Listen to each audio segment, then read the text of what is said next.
الله ولي الذين آمنوا يخرجهم من الظلمات إلى النور والذين كفروا أولياؤهم الطاغوت يخرجونهم من النور إلى الظلمات أولئك أصحاب النار هم فيها خالدون ألم تر إلى الذي حاج إبراهيم في ربه أن آتاه الله الملك إذ قال إبراهيم ربي الذي يحيي ويميت قال أنا أحيي وأميت قال إبراهيم فإن الله يأتي بالشمس من المشرق فأت بها من المغرب فبهت الذي كفر والله لا يهدي القوم الظالمين أو كالذي مر على قرية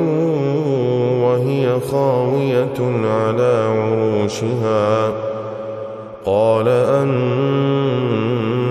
يحيي هذه الله بعد موتها فأماته الله 100 عام ثم بعثه قال كم لبثت قال لبثت يوما أو بعض يوم قال بل لبثت 100 عام فانظر إلى طعامك وشرابك لم يتسنه وانظر إلى حمارك ولنجعلك آية للناس وانظر إلى العظام كيف ننشزها ثم نكسوها لحما فلما تبين له قال أعلم أن الله على كل شيء قدير وإذ قال إبراهيم رب أرني كيف تحيي الموتى قال أولم تؤمن قال بلى ولكن ليطمئن قلبي قال فخذ 4 من الطير فصرهن إليك ثم اجعل على كل جبل منهن جزءا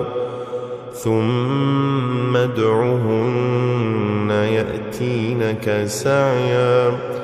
واعلم أن الله عزيز حكيم مثل الذين ينفقون أموالهم في سبيل الله كمثل حبة أنبتت 7 سنابل في كل سنبلة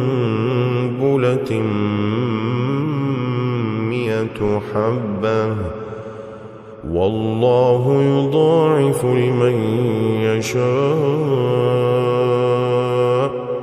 والله واسع عليم الذين ينفقون أموالهم في سبيل الله ثم لا يتبعون ما أنفقوا منا